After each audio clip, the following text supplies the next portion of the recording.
함께 봉독할 은혜의 말씀은 출애굽기 4장 1절로 9절의 말씀입니다. 지금 각 가정에서 예배를 드리고 계신 모든 성도님들 자리에서 일어나셔서 하나님의 말씀을 함께 우리 받들어 합독하시겠습니다. 출애굽기 4장 1절로 9절까지 봉독하십니다. 모세가 대답하여 이르되 그러나 그들이 나를 믿지 아니하며 내 말을 듣지 아니하고 이르기를 여호와께서 내게 나타나지 아니하셨다 하리이다. 여호와께서 그들에게 이르시되 내 손에 있는 것이 무엇이냐? 그가 이르되 지팡이니이다. 여호와께서 이르시되 그것을 땅에 던지라 하시매 곧 땅에 던지니 그것이 뱀이 된지라. 모세가 뱀 앞에서 피하매 여호와께서 모세에게 이르시되 내 손을 내밀어 그 꼬리를 잡으라. 그가 손 내밀어 그것을 잡으니 그의 손에서 지팡이가 된지라. 이는 그들에게 그들의 조상의 하나님 곧 아브라함의 하나님 이삭의 하나님 야곱의 하나님 여호와가 내게 나타난 줄을 믿게 하려 함이라 하시고, 여호와께서 또 그에게 이르시되 내 손을 품에 넣으라 하시매 그가 손을 품에 넣었다가 내어보니 그의 손에 나병이 생겨 눈같이 된지라. 이르시되 내 손을 다시 품에 넣으라 하시매 그가 다시 손을 품에 넣었다가 내어보니 그의 손이 본래의 살로 되돌아왔더라. 여호와께서 이르시되 만일 그들이 너를 믿지 아니하며 그 처음 표적의 표징을 받지 아니하여도 나중 표적의 표징은 믿으리라. 그들이 이 두 이적을 믿지 아니하며 내 말을 듣지 아니하거든 너는 나일 강물을 조금 떠다가 땅에 부으라. 네가 떠온 나일 강물이 땅에서 피가 되리라. 아멘. 하나님의 말씀입니다. 우리 다 함께 자리에 앉으십니다. 여러분의 하나님은 어떤 하나님이십니까? 전능하신 하나님 맞습니까? 변함없는 영원하신 하나님이 맞으시는지요? 그 하나님이 천지와 우리를 창조하시고 주관하시는 아버지가 분명하십니까? 아침에 여러분들이 평소에 안 입던 옷도 단정하게 입으시고 온 몸의 매무새를 고치고 오셨습니다. 그때 기분이 어떠하셨는지요? 어떤 기분, 어떤 생각으로 여러분은 그렇게 단장을 하고 오셨습니까? 우리 하나님께서 지금 이 자리에서 여러분을 향하십니다. 보이지 않는 하나님께서, 여러분이 고백한 그 하나님께서 여러분을 보십니다. 꽃꽂이를 보시고 여러분의 표정 하나하나를 살피시며 보십니다. 그리고 말씀하실 겁니다. 이해를 갖추느라 수고했다. 너희들이 사람에게 보이는 것이 아니라 하나님을 향하여 머리와 모습과 옷을 그렇게 정성스럽게 단정하게 하고 예배의 자리에 나온 것이 기특하다, 고맙다 하지 않으실까요? 믿으십니까? 아무 생각 없이 사람에게 보이려고 하지 마십시오. 그저 주일이라 또 한 번 옷 단장하고 교회 온다고 생각하지 마십시오. 자식이, 우리 연하의 사람들이 부모를, 선배를 만나러 오면서 예를 갖추면 그렇게 기특해 보일 수가 없듯이 하나님께서 여러분의 외모뿐만 아니라 내면을 다듬어서 예배의 자리에 오시는 것을 그토록 기뻐하심을 믿으시기 바랍니다. 우리가 하나님이 나의 하나님입니다, 이 고백을 할 때는 바로 이 모습이 주님 앞에 드려져야 할 것입니다. 오늘 본문의 배경을 좀 설명하겠습니다. 이때가 BC 15세기입니다. 굉장히 오래전 일이죠. 그 당시에 전 세계 열강 중에 패권을 가진 나라는 애굽이었습니다. 오늘날 미국과 같은 그런 위치죠. 그런데 이 애굽 땅에 이스라엘이 살고 있었습니다. 소수 인종인 줄 알았는데 아니었어요. 본래 그들이 애굽 땅으로 인도함을 받아서 갔을 때는 나름대로 하나님의 섭리 가운데 애굽의 총리가 된 요셉의 초청장을 받아서 갔지 않습니까? 바로 왕이 굉장히 특별한 대우를 했습니다. 고센 땅도 주고 여러 가지 혜택을 주었죠. 그런데 세월이 흐르면서 점점 정권이 바뀌더니 이스라엘에 대한 대우가 달라지네요. 점차 인종 증오의 대상이 됐습니다. 마침내 애굽의 노예로 삼아 버린 것이죠. 그런데 애굽 왕이 가만히 보니까 이스라엘이 인구가 자꾸 날로 증가를 하네요. 똑똑하네요. 하나님을 경외하니까 그럴 수밖에 없죠. 아니, 신앙은 이제 점점 잃어버리고 가지만은 조상들에게 가르침 받은 대로 애들을 자꾸 낳으니까 남아가 점점 넘쳐납니다. 그래서 법을 만들었습니다. 남아 사나 제한법을 만들었습니다. 그래도 계속 이런 인구가 늘어나니까 이번에는 남아를 태어나면 살해해라. 살해법을 공포를 했습니다. 그리고 아주 엄중하게 시행을 했어요. 산파도로 시킵니다. 남자아이 낳으면 어떡하라? 죽이라. 바로 이 배경 속에서 모세가 태어났지 않습니까? 부모가 모세를 그 출중함을 보고 좀 3개월 동안 감췄다가 어찌합니까? 더 키울 수가 없어서 갈대 상자에 담아서 나일강에 띄어보내죠. 그때 마침 하나님의 경륜과 섭리입니다. 바로의 공주가 강에 나왔다가 이 갈대 상자에 담긴 아이의 눈을 보고 너무 총명하고 이쁘니까 이 아이를 양자로 삼습니다. 이 공주의 이름이 하셉수트입니다. 바로 왕의 딸인 것이죠. 이 바로 왕에게는 아들이 없었어요. 그래서 하셉수트 공주가 남편 투트모스 2세와 결혼을 하게 됐는데 바로 왕은 자기 사위 투트모스 2세에게 왕위를 물려줬던 겁니다. 그리고 아들이 생겼으니 얼마나 좋습니까? 그런데 얼마 후에 이 투트모스 2세가 시종을 취해가지고 아이를 낳았는데 아들이 나온 거예요. 이 아들이 바로 투트모스 3세입니다. 투트모스 3세가 모세와 비슷한 시기로 커갑니다. 물론 이제 조금 나이가 적지만 그러다 보면 무슨 일이 생겨요? 모세와? 갈등이 생기겠죠. 자, 어찌하면 이 모세를 견제할까, 제거할까? 투트모스 3세는 늘 그 어머니와 함께 고민하던 차 드디어 꼬투리를 잡았습니다. 모세가 자기 동족을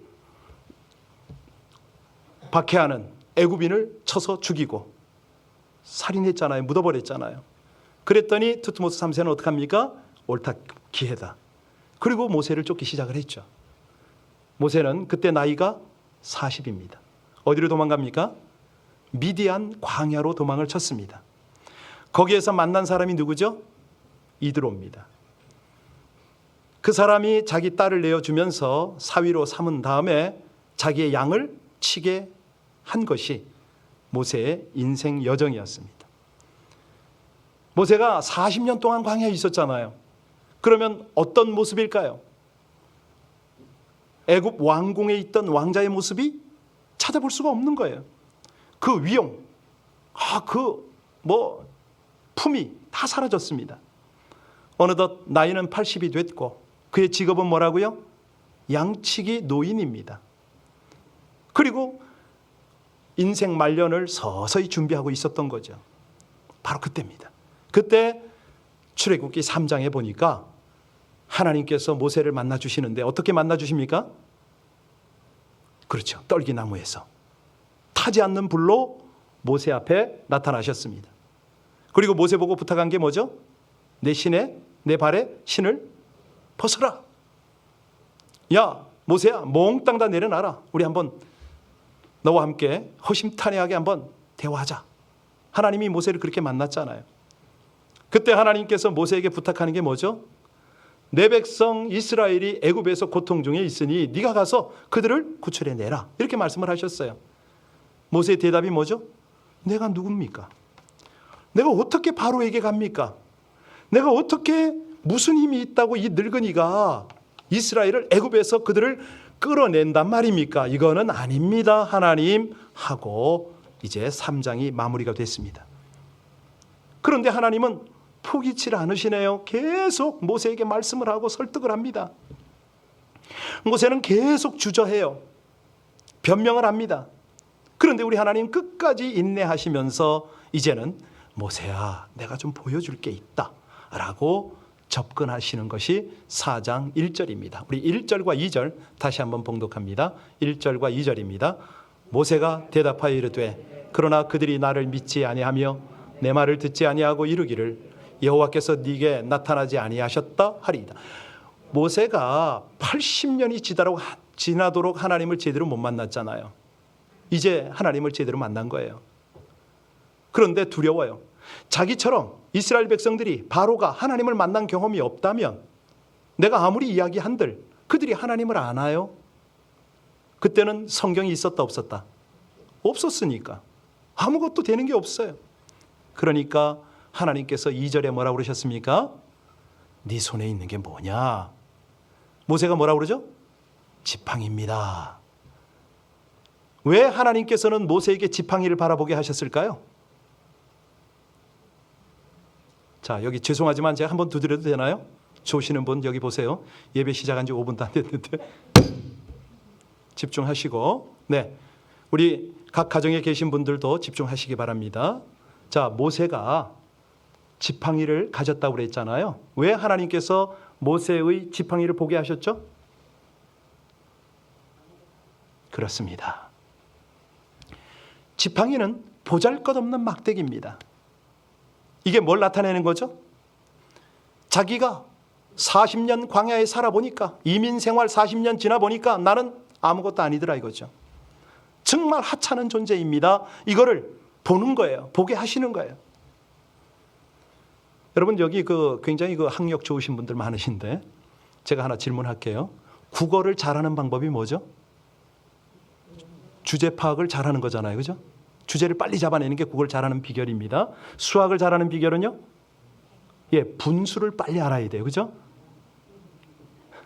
벌써 알아들으셨구나. 그러니까 신앙생활 잘하는 방법이 뭐냐면 자기 주제를 잘 아는 거예요. 그러면 나의 주제는 뭐예요? 나는 하찮은 죄인입니다. 이 주제를 제대로 알아야 신앙생활 제대로 합니다. 이걸 모르면 교만해집니다. 아주 잘난 척해요. 신앙 있는 척해요. 자기 주제를 모르니까. 정말로요, 은혜 받는 사람은 어떤 사람이냐면 자기 분수를 아는 사람이거든요. 자기 분수가 어떤 분수죠? 나는 연약하다 이거. 막대기라 이거예요. 이렇게 자기를 알면 겸손하게 하나님의 은혜를 받잖아요. 이게 안 되면 뭐예요? 그저 잘난 척하고 아는 척하고 뭐 난리가 아니잖아요. 예. 모세가 하나님 앞에서 지금 그걸 지적받는 겁니다. 모세야, 너의 주제, 너의 분수 알지? 마른 막대기 맞아. 예. 그러니까 이제부터 너의 하나님이 어떤 하나님인가 너 한번 경험해 봐라. 그리고 3절로부터 7절까지를 보면 뱀 사건, 또 이 손 사건 뭐 이런 것이 나옵니다. 지팡이를 던지라고 하니까 뱀이 되고, 뱀을 잡으라고 하니까 지팡이가 되고, 막 이런 것들이 막 나타나는 거예요. 손을 넣으니까 막 문둥병이 생기고, 또 빼니까 또 다시 넣었다 빼니까 고쳐지고 뭐 이런 겁니다. 이제 8절 보시겠습니다. 우리 같이 8절 같이 봉독합니다. 8절입니다. 여호와께서 이르시되 만일 그들이 너를 믿지 아니하며 그 처음 표적의 표징을 받지 아니하여도 나중 표적은 표징을 믿. 자, 여기 보니까 표적의 표징이 뭐죠? 예, 이건 뭐냐면 가시적인 증거다 이 말 아닙니까? 눈으로 보이는 증거다 이 말이죠. 우리가 예수 믿을 때 이거 잘 안 믿거든요. 여러분, 지팡이가 뱀이 되는 거 믿으세요? 손이 들어갔다 나왔다 하는데 문둥병이 걸리고 고쳐지고 이거 믿으세요? 저보고 한번 물어보시죠. 김 목사는 믿어? 예, 저 믿습니다. 경험했거든요. 한 번은요, 선교지에서 어떤 청년이 여기서부터 이 삼각형으로 가죽이 다 벗겨졌어요. 친구들이 면도칼로 오려낸 거예요. 겨울이었습니다. 이게 살이 흘러내리듯이 이게 이상하게 처지는데, 속살이요, 고름이 막 군데군데 있는 거예요. 겨울에 추운데 맨몸으로 이러고 있어요. 술 냄새가 나요. 아프니까 술을 먹었더라고요. 하나님께서 감동을 주셔서 안수하고 기도했어요. 어찌 됐을까요? 이틀 후에 갔거든요. 그때는 의사와 같이 갔어요.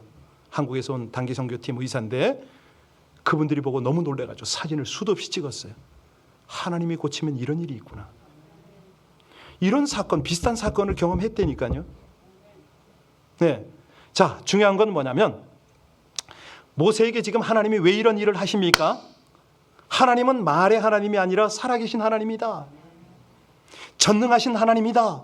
네가 믿으면 능력을 보게 될 것이다. 이거 가리키는 거 아닙니까? 예. 여러분, 이때 이 마른 막대기 지팡이가 나중에 모세가 믿었더니 이 지팡이를 홍해 위에 딱 들었을 때 어떤 일이 벌어져요? 홍해가? 그렇습니다. 이 지팡이를 가지고 이 마른 막대기요, 여전히 똑같은 막대기인데 그걸 가지고 반석을 쳤더니 거기서 물이 나왔잖아요. 여러분 이런 하나님의 역사를 믿으십니까? 그렇습니다. 그러면 제가 또 질문할게요. 여러분에게, 저에게 하나님께서 말씀하십니다. 얘야, 요즘에 북한에 들어갈 길 없지? 네가 좀 가면 어떻겠니? 아프리카에 가서 내 사랑하는 백성들에게 복음 좀 전하면 어떻겠니? 우리 하나님 이런 말씀을 하시면 여러분 어떻게 대답하실래요? 예, 모세와 똑같이, 그죠? 아유, 제가 하나님 저 주제 파악 다 끝났고 제 분수를 아는데. 하나님께서 그러실 거 아닙니까? 지금 오늘 자, 인간은 거기서 거기입니다. 잘나봤자 거기고요, 못나봤자 별거 아닙니다. 여러분, 인간이 제 아무리 대단해도 하나님 없으면 아무것도 아니지 않습니까? 그런데 아무리 부족한 인간이라 할지라도 하나님이 함께 하시면 승리할 수 있지 않습니까? 그래서 고린도전서 1장 27절에 그 말씀을 하세요. 그러나 하나님께서 세상에 미련한 것을 택하사 지혜 있는 자들을 부끄럽게 하시고 세상에 약한 것들을 택하사 강한 것들을 또 부끄럽게 하시고 세상에 천한 것들과 멸시받는 것들, 없는 것들을 택하사 있는 것들을 패하시나니 이는 아무 육체도 하나님 앞에서 자랑하지 못하게 하려 하심이라. 우리가요, 부족해도 실수가 많고 약점투성이라도 하나님 손에 붙들리기만 하면 하나님의 역사의 도구가 될 줄로 믿습니다. 지금 하나님이 저 막혀있는 북한 땅에 보낸다 하실지라도, 아프리카 저 정글 밀림 속으로 보낸다 하실지라도 하나님이 동행하시고 붙들어 주시기만 하면 나이가 70, 80, 90 상관없이 하나님께 쓰임받을 줄로 믿습니다. 그렇습니다. 조건 없습니다. 험악한 세상에 살지라도 믿음이 있으면 반드시 승리하게 될 줄로 믿습니다. 이제 3절 4절 보시기 바랍니다. 3절 4절 같이 봉독합니다. 여호와께서 이르시되 그것을 땅에 던지라 하시매 곧 땅에 던지니 그것이 뱀이 된지라. 모세가 뱀 앞에서 피하매 여호와께서 모세에게 이르시되 내 손을 내밀어 그 꼬리를 잡으라. 그가 손을 내밀어 그것을 잡으니 그의 손에서 지팡이가 된지라. 여러분, 지팡이 던지는 거, 지팡이 잡는 거 쉽습니까? 어렵습니까? 그런데 뱀의 꼬리를 잡는 거는요, 만만치 않습니다. 여러분, 뱀 잡아보셨습니까? 예, 뱀 잡으려면 어딜 잡아야 됩니까? 머리 잡아야죠. 목을 잡아야죠. 그런데 땅꾼들도 절대 잡지 않는 꼬리를 잡아라. 땅꾼들을 알아요. 잘못 잡으면 자기가 독에 죽는 걸 알아요. 여러분, 모세가 광야에서 얼마 동안 있었다고요? 그러면 방울뱀 한두 번 봤을까요? 그가 뱀 다루는 거 모를까요? 알잖아요. 그 가운데서 꼬리를 잡는 거는 굉장히 순종을 원하는 거예요. 그러니까 하나님이 원하시는 게 뭐냐면 네가 나를 믿어? 네가 내 말을 믿어? 그러면 순종해야지. 다시 말하면 우리의 믿음은 순종으로 구체화가 된다 이 말입니다. 그렇습니다. 성도가요, 믿음으로 순종하면 하나님은 기적으로 역사하심을 믿으시기 바랍니다. 바로 그 원리예요.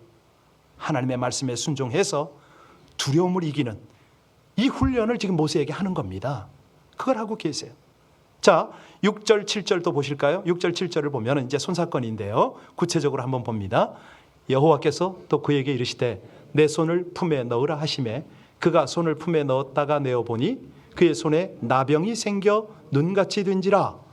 이르시되 내 손을 다시 품에 넣으라 하시매 그가 다시 손을 품에 넣었다가 내어보니 그의 손이 본래 살로 되돌아왔더라. 이거 조금 전에 제가 말씀드렸는데 저의 경험을 말씀드렸잖아요. 중요한 것은 이 하나님의 표적은 첫 번째 지팡이가 뱀이 되고 이런 걸 안 믿을 수 있다 이거죠. 그런데 두 번째 것은 믿을 것이다 이렇게 말씀하셨거든요. 왜 믿냐면 잘 들으세요. 구약에서 나병, 한센병은 왜 걸린죠? 교만할 때 걸린다 이런 말씀이 있어요. 그러니까 이스라엘 백성들이 애굽에서 꼭 어떤 처지에 놓였냐면 나병 환자 같은 처지에 놓였다 이 말씀입니다. 그들이 하나님을 거역하고 하나님을 믿지 않고 이제는 오만방자하게 사니까 영적인 나병에 걸린 거죠. 그리고 결국은 애굽의 폭정을 당하는데 속수무책으로 당하니까 그의 마음들이, 그의 정신과 육체가 상할 대로 상해서 골마 터졌다, 나병이다, 이걸 지금 말씀하시는 겁니다. 그런데 그들이 고침받는 방법이 뭐라고요? 손처럼 하나님 품에 들어갔다 나오는 순간 깨끗하게 치유가 될 것이다. 모세야, 네 손으로 동족을 구원해야 되는 거야. 네 손을 내가 사용해서 그들을 치유하고 내가 일하고 싶다 이러는데 모세는 뭐예요? 지팡이도 감동이 없고 손도 감동이 없습니다. 자기 역부족이라고 생각을 하는 거예요. 여러분, 하나님께서 우리의 지팡이, 우리의 손을 사용하실 수 있음을 믿으십니까? 그렇습니다. 우리도 가서 얼마든지 병든 자에게 안수하고 기도할 수가 있잖아요. 병든 그 육체에다가 손 얹고 기도할 수가 있잖아요. 담대한 믿음으로 하나님의 말씀을 순종하면 놀라운 기적을 경험하게 될 줄로 믿습니다. 믿으시면 그렇게 하시길 바랍니다. 이제 8절과 9절을 볼까요? 이제 피 사건이 나오는데 나일 강물이 피로 바뀌죠. 8절 9절 같이 봉독합니다. 여호와께서 이르시되 만일 그들이 너를 믿지 아니하며 그 처음 표적의 표징을 받지 아니하여도 나중 표적은 표징을 믿으리라. 그들이 이 두 이적을 믿지 아니하며 내 말을 듣지 아니하거든 너는 나일 강물을 조금 떠다가 땅에 부으라. 네가 떠온 나일 강물이 땅에서 피가 되리라. 여러분, 한강이 저렇게 보여도요, 한강이 굉장히 한국의 젖줄 아닙니까? 나일 강물이 그렇습니다. 나일 강물은요, 애굽 사람들에게 생명의 젖줄입니다. 그들이 마시고 또 농사짓고 나일 강물을 통해서 다 이루어지거든요. 그런데 나일 강물이 만약에 피로 다 변하면 어떻게 될까요? 하나님께서 왜 이걸 연출하십니까? 우리 하나님이 생명의 주다 이거 아닙니까?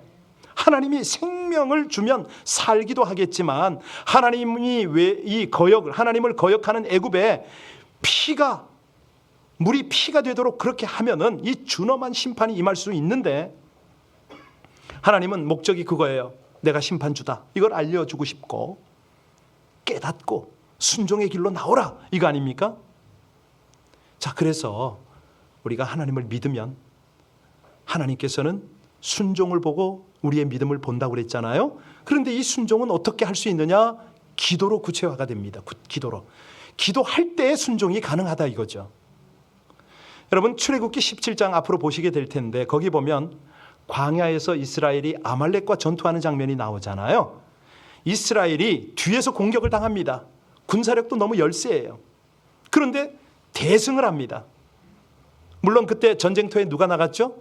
여호수아와 그의 군대가 나갔어요. 그런데 그들이 결정적으로 이기게 되는 배경이 뭡니까? 모세의 기도잖아요.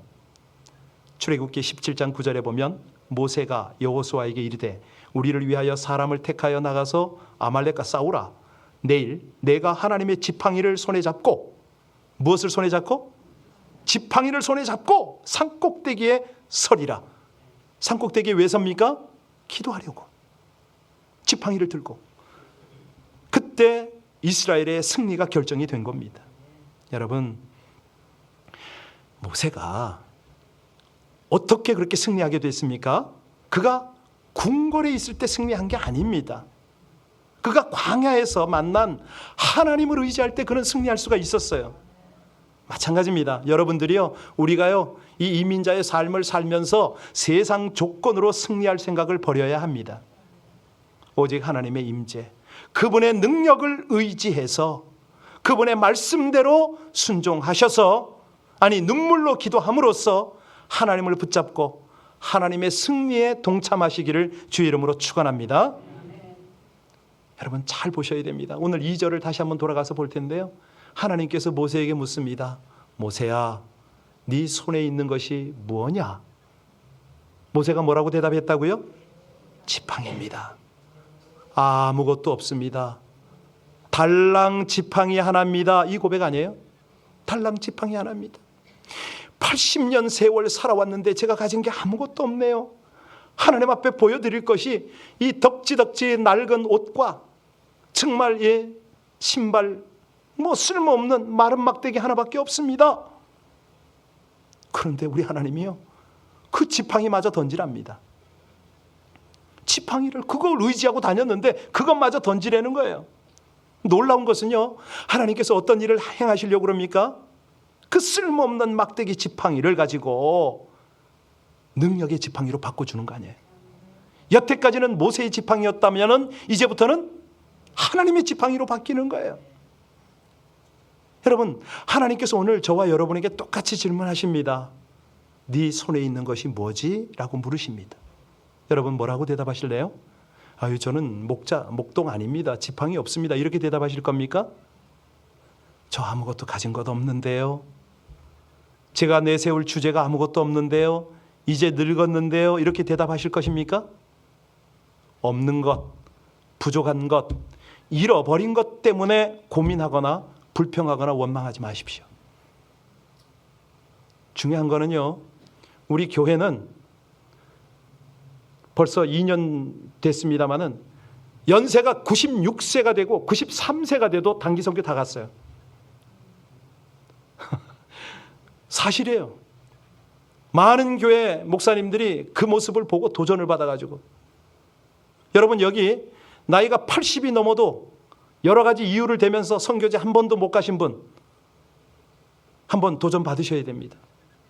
네, 내가 선교지 못 간다고요? 여기서 얼마든지 할 수 있잖아요. 꼭 선교? 전도를 얼마든지 할 수 있잖아요. 네. 하나님이 주시는 지팡이는 누구에게나 있습니다. 예, 아직 우리가 건강이 남아 있잖아요. 우리가 다 사용하지 않은 지식도 있고, 내 주변에 관계가 있습니다. 뭐 자식이 있을 수도 있고 친구가 있을 수도 있고 관계가 있습니다. 그런데 혹시라도 이런 것을 다른 사람과 비교하면 안 되고요, 다른 사람이 가진 조건을 부러워할 필요도 없습니다. 예전에 엔시에나다에 있는 뷸라라는 그 조그만 공동체가 있어요. 거기 이제 우리 팀들하고 한 4, 5년 전에 갔나 봅니다. 거기를 갔을 때 거기에 젊은 사역자가 있었습니다. 김나단 선교사인데 이분 하는 얘기가 참 인상 깊었습니다. 그 민둥산 같은데 나무가 거의 없어요. 거기서 나무를 심고 물을 주고 그러다가 방울뱀을 만난 거예요. 무섭더랍니다. 도망을 하다가 몇 걸음 도망을 하다가 갑자기 깨달음이 생겼어요. 뭐야? 내가 왜 방울뱀을 무서워하지? 아니, 쟤가 나를 무서워해야 되는 게 맞는 거지. 사람이 뱀을 무서워한다? 이거 이상하지 않아? 이 깨달음이 확 오더랍니다. 그래가지고 순간 자기가 잡고 있던 삽으로 뱀을 딱 처리를 해버린 거예요. 그랬더니 자기 안에 은혜가 밀려오더래요. 여러분 이게 뭐죠? 우리가 이 예배를 마치고 나가면 보나마나 세상 공격이 많아요. 사람들이 하지도 않은 말을 해대고 별로 트집을 다 잡고 온갖 루머를 만들어가지고 글로 말로 얼마나 우리를 괴롭힙니까? 그런데 그 모든 것들의 뒤에는 뱀이 있어요. 사단이 있어요. 여러분, 사단이 하나님을 무서워합니까? 하나님이 사단을 무서워합니까? 말할 것도 없잖아요. 저와 여러분은요, 예수 그리스도로 말미암아 하나님의 자녀가 되었잖아요. 사단 상대하지 마세요. 그냥 무시해버리세요. 예, 일일이 상대할 이유가 없어요. 굳이 목을 꼿꼿이 세우고 달려들면 딱 그러세요. 창세기 3장 15절에 보니까 여자의 후손이 와서 뱀의 머리를 밟았지 않냐? 넌 몰라? 우리 예수님이 네 모가지를 확 밟았는데 어디 여기서 대드냐? 한마디 하세요. 예, 그냥 깨끗한 거예요. 그런 거 일일이 신경 쓰고 관여하지 마세요. 똑같은 사람 되니까. 예, 중요한 거는 뭐냐면 하나님은요, 우리의 두려움을 아세요. 우리가 이렇게 설교를 듣고 이때는 깨닫고 아하 그러지만 나가서 막상 살다 보면 또 그거 잊어버리잖아요. 그 두려움을 아신다니까요. 우리의 나아갈 길에 대해서 우리의 미래까지 다 계획하시고 우리를 이끄시는 너무너무 친밀하시고 자상하시고 정말 치밀하신 분이세요. 언제 어디서 어떤 환경에서도 하나님은 하시고자 하는 일을 하세요. 그런데 누구와 하느냐? 하나님을 믿고 순종하는 사람이잖아요. 여러분, 다윗이 그 어린 소년이 그 큰 골리앗을 만났을 때 어찌합니까? 누구의 이름으로 나가요? 예, 네가 무시하는 만군의 여호와의 이름으로 내가 나가노라, 딱 그러잖아요. 그때 사울이 옆에 있다가 어떡하죠? 얘야, 그냥 나가면 좀 품위도 그렇고 다칠 수도 있고 하니 여기 투구도 있다, 갑옷도 있다, 다 챙겨서 가라. 그때 다윗이 뭐라 그러죠? 투구 안 맞는다. 저에게는 이 거추장스러운 갑옷도 필요 없다고. 저는 만군의 여호와, 그분 한 분이면 된다고. 그리고 딱 나가잖아요. 그리고 평소 자기가 늘 가지고 다니던 물맷돌 가지고 상대를 하는 거 아닙니까? 이겁니다, 이거. 하나님만을 의지한 다윗은요, 자기가 할 줄 아는 거 그걸 가지고 그 구척 거인 골리앗을 한 방에 날려버립니다. 여러분, 우리에게도 이런 하나님의 역사가 일어날 줄로 믿으시기 바랍니다. 네, 비전과 사명으로 우리를 이끌어 가십니다. 나이에 상관없다니까요. 내가 지금 지쳤다고요? 아니라니까요. 우리가 딱 필요한 것이, 오늘 하나님께서 이 모세를 훈련하는 이유가 뭐죠? 목적이 뭐죠? 담대한 믿음이거든요. 하나님을 믿는 담대한 믿음을 지금 훈련하고 계세요. 환경이 아무리 열악할지라도 두려워하지 말라는 거예요. 네가 80 노령에 애굽에 아무런 연고도 없고 40년 지났잖아요. 네가 그 백성들을 200만이나 되는 백성을 이끌어낼 만한 아무런 리더십이 없다? 걱정하지 말라는 거예요. 내가 하며 간다. 너의 지팡이를 내 지팡이로 만들어서 내가 간다, 내가 한다, 이 말씀 아닙니까? 여러분, 이 전능하신 하나님의 사랑과 선하신 계획을 믿는다면 믿음으로, 기도로 따르시기를 주의 이름으로 축원합니다. 언제 어디서나 두려움 없이, 예 하나님, 제가 주님 말씀이라면, 이때 하나님의 거룩한 역사가 여러분의 삶을 통해서 일어날 줄로 믿습니다. 우리 오직 믿음이라는 찬양이 있는데요, 이 찬양을 하나님 앞에 드렸으면 참 좋겠습니다. 기도합니다. 하나님, 우리의 두려움을 알고 계시는 우리 아버지 하나님, 우리가 나아갈 길에 대해서 미래까지 계획하시고 우리를 그리로 이끄시는 치밀한 분이 우리 하나님이심을 믿습니다. 하나님의 말씀은 곧 그대로 될 일이기 때문에, 하나님의 말씀은 계시이기 때문에 하나님, 우리는 담대함으로 이 하나님의 말씀을 붙잡고 기도하며 순종으로 따르기를 원합니다. 우리 안에 행하실 하나님의 그 놀라운 일들, 우리가 감당해야 될 사명을 향하여 믿음으로 가게 하여 주시옵소서. 예수님 이름으로 기도하옵나이다. 아멘.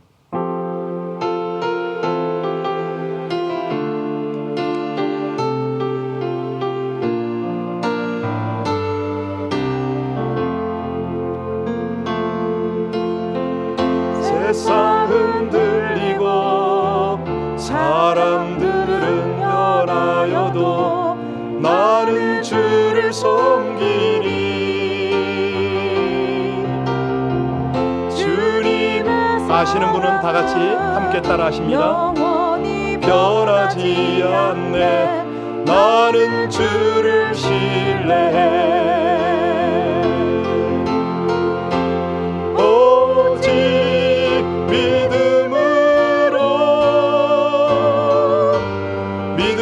내가 살리라. 오직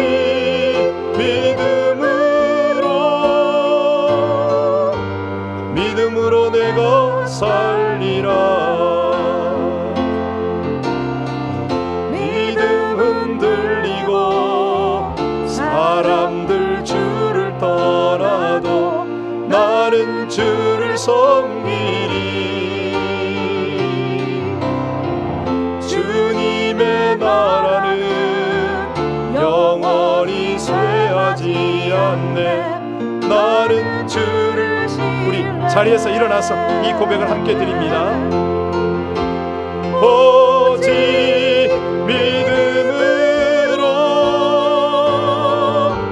믿음으로 내가 살리라. 오직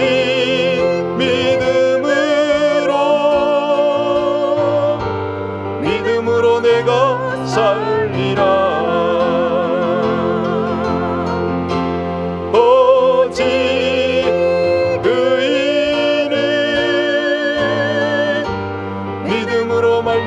내가 살리라. 오직 의인은 믿음으로 말미암아 살리라. 우리 두 손 한번 내밀어 보시겠습니까? 하나님 앞에 정직하게 고백하겠습니다. 하나님, 저 빈손입니다. 이민자의 삶을 이처럼 살아와도 제가 가진 것 아무것도 없습니다. 이제는 세월은 흐르고 가진 것 없고 인생의 말년 주님 앞에 가기를 기다리는 이 세월이지만 네 손에 쥔 것이 뭐냐? 예, 마른 막대기입니다 라고 고백했던 다윗의 심정으로 주님 앞에 저를 올려드리오니 하나님, 마지막으로 저를 써주십시오. 마음껏 쓰십시오. 제가 담대한 믿음으로 하나님 앞에 반응하게 하여 주십시오. 우리 함께 다시 한번 하나님 앞에 간절히 기도합니다. 아버지 하나님, 그렇습니다. 하나님 앞에 저의 모든 것을 드리기를 원합니다. 하나님, 저희를 사용하여 주십시오. 우리 귀한 당신의 백성들을 하나님 마음껏 사용하여 주십시오. 하나님이 사용하시면은 마른 막대기도 하나님의 막대기가 됨을 믿습니다. 80 고령에도 우리 아버지 하나님의 거룩한 능력의 일꾼이 될 줄로 믿습니다. 오 하나님, 세월 가고 가진 것 없지만은 하나님이 나를 쓰시면은 아버지 하나님 앞에 온전히 쓰임 받을 줄로 믿사오니 담대한 믿음으로 하나님 앞에 드려지게 하여 주시옵소서. 신실하시고 감사하신 아버지 하나님을 찬양하며 예수님